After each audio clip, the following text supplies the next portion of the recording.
Alright guys, this is the fourth day. So ayun, some of the videos I have take on my meta glass. I will transfer it. So just woke up and eat breakfast. So there are people asking why you speak in English because Filipino ka naman. So because there are people that, some of my friends are Bangladesh, Indian, Egyptian, and most of them American and then Filipino. So that's why I'm speaking mixed so that they can understand what I'm saying. Because I have one of my friends talk about me like, hey, you should do some vlog, then mix your language so that we can understand. But anyway, so we're done breakfast here. There you go, and eat some fruits. And our friends are there. There you go, yo. Ayan. So 8 families and still sailing here. So the ship is still moving on here. You can see the ship. And What time is it? we are still moving. And this is the day 4. Ollie! Anyway guys, after this one, after eating, we're just waiting for the pool to open because they just cleaned the pool. I have met a lot of Filipino seafarers here in this boat, and one of the seafarers told me that 30% of the employees here are Filipino, especially on the ground deck. They said like 50% in the ground deck are Filipino.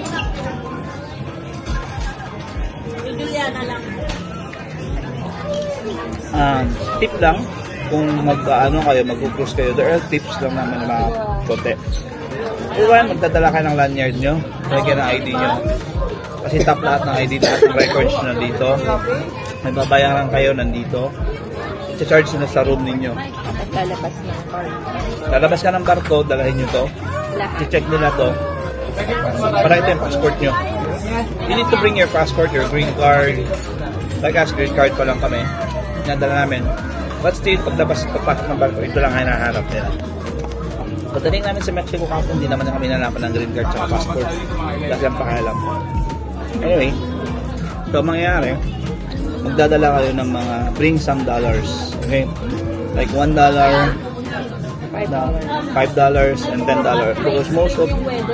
Because most of the mga pinibili, use your card, use your cash, not your card. Hindi natin naman, it's coming card here.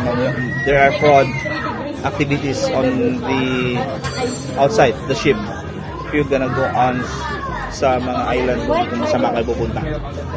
But if legal naman yung or federal government naman gagamitin nyo ng card kagaya sa entrance fee sa kagaya sa yung pyramid nila doon, yung one of the 7 wonders of the world that we've been yesterday. I just used my card for $79 to pay. Ayun. But some I use cash sa mga pamasahe, wala naman kasi silang mga card. So mahal din. Nasa yung one bottle of water is $5 US dollars. Okay. Anyway, so bring mga barya like $1. Most of it $1 because you can give tips to those people that serving you, especially the crew here. They're gonna collect your utensils, your food, whatsoever. So, ayun ang mangyayari. So, yun yung mga tips. Sa gratuity charge. So, yung gratuity charge pala, the ship, pinakancel na namin yun. Kasi pag nagpa-register kayo with the gratuity charge, ang mangyayari is, they gonna charge, alam mo, nag-dine kayo, di ba? $16 per head per day. Alalan? $16 per head per day. $16 per head per day. So, sa atin, Pinakancel namin kasi kami nagbibigay personally sa makakatipid pa kayo kasi bigyan nyo na ng $5, $10. Hindi kasi sayang naman kasi 16 sa'yo, 16 sa akin. Masyado mahal, di ba? So, nakakatipid pero what I mean is at maganda, direct sa mismong tao na serve sa inyo. Yun yung maganda doon. $10, $5. Ayun. easy. Ayun lang muna sa ngayon. Mamaya, liligo kami. See you sa next na video ko ulit. So yun guys, this is the 4th day. So may mga Pilipino, mga employee dito, ayun, mga nagtatanong sa taas. Ayan. Saka yung mga anak ko, nandito sila. I know you've been keeping something from me. James, say hi. Karin, hi. Something Noah, about Eric. hi. Are you in love? I tried to Saan mo lagay? you never listen. Ha? I told you to leave humans. They are bad. They are trouble. Doon na lang yan. Salamin nyo lang baka Ande. Kunin ka lang. Think of all humans. Oh. Why can't you just tell me what this is all? Lucy? So, alright guys, while they are doing swimming, they can watch movie of Ariel on the sea. And ayun, nakakatuwa dito guys, ang daming Filipino crew, tagalinis, pintura, lahat, nandito lahat. So ayun. Ha? Doon sila, naliligo. Ayun, may kaibigan ko si Mike. Nakakatuwa is masipag kasi ang Pilipino. Ayun. Anyway, may mga complaint lang regarding sa mga Filipino seafarers natin, sa mga OFW natin, no. Pag ginawa daw ni Tulfo na magkakarta, something like that, I don't know the law, is dati kasi sa mga seafarers natin ang yung sahod nila direct sa kanila. But ngayon, iba na, direct na sa family members pa lang, 10% something ang nangyayaring ganun.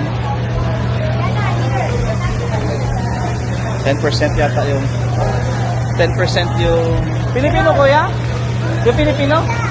Ah, yung Pilipino si kuya. Ano naman dito? So yung sahod nila is instead na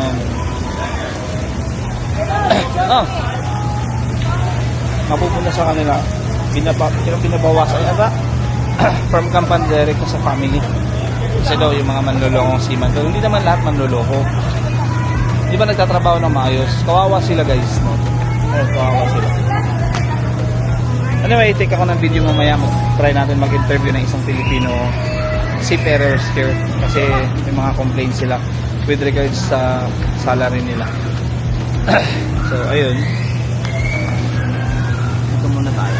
Ayun. May nag-slide ng mga bata doon.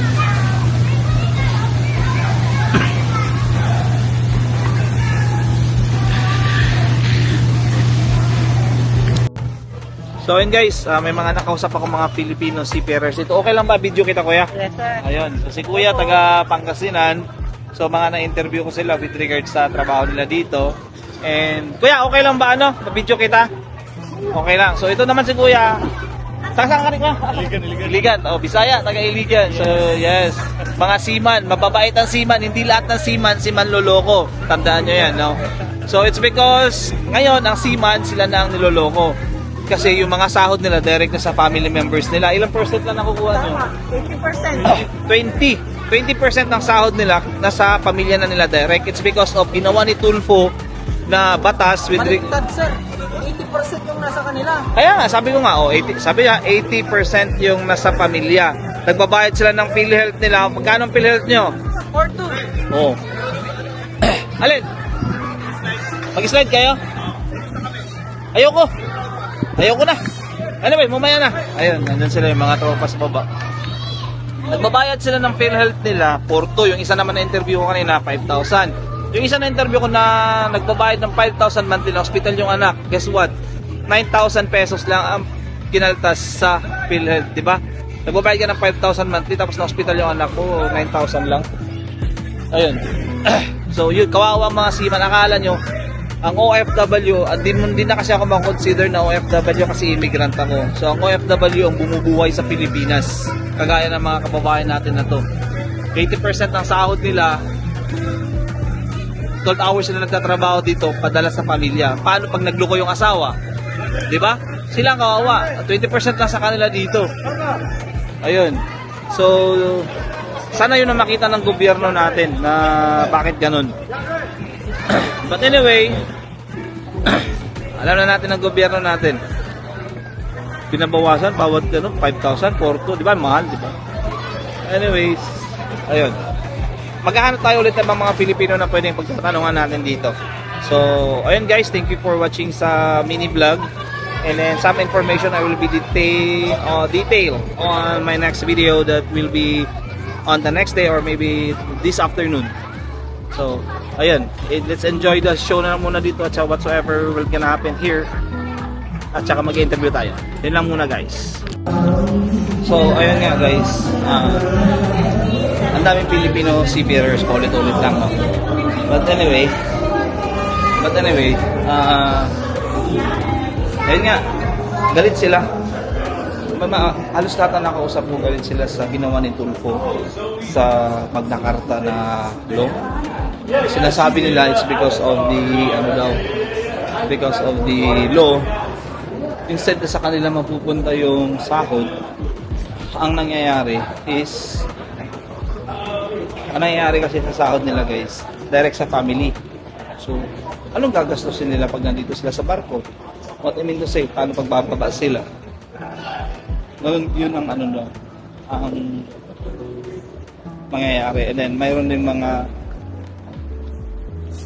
Filipino seafarers dito sa barko na ang ginagawa is ayun nga, yung mga pamilya nila nagloloko. Misis nila, niloloko sila ng misis nila. Ayun. So kagaya nila kuya, yan, mga Pilipino yun sila. Yan. Nakausap ko sila nung isang araw.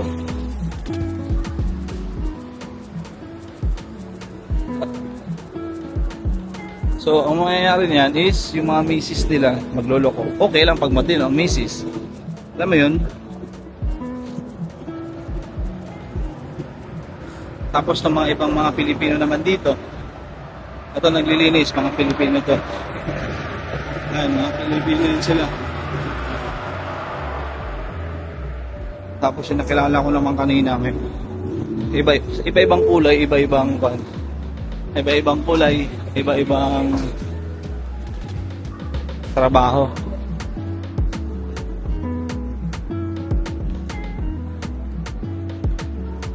And tumatakbo pa rin yung barko natin guys.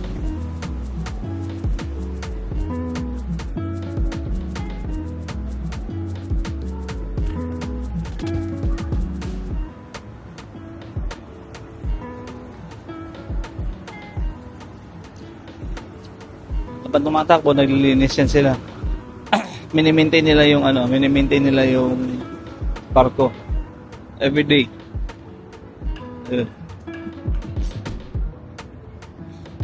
May nakausap din ako hapon. Ay, isang araw pala. Sabi niya is si Kuya. Yeah, good morning! Anong balita? Ganun pa rin. Kaya nga eh. So yun guys, yan sila kuya. Ayan, mga Pilipino yan sila.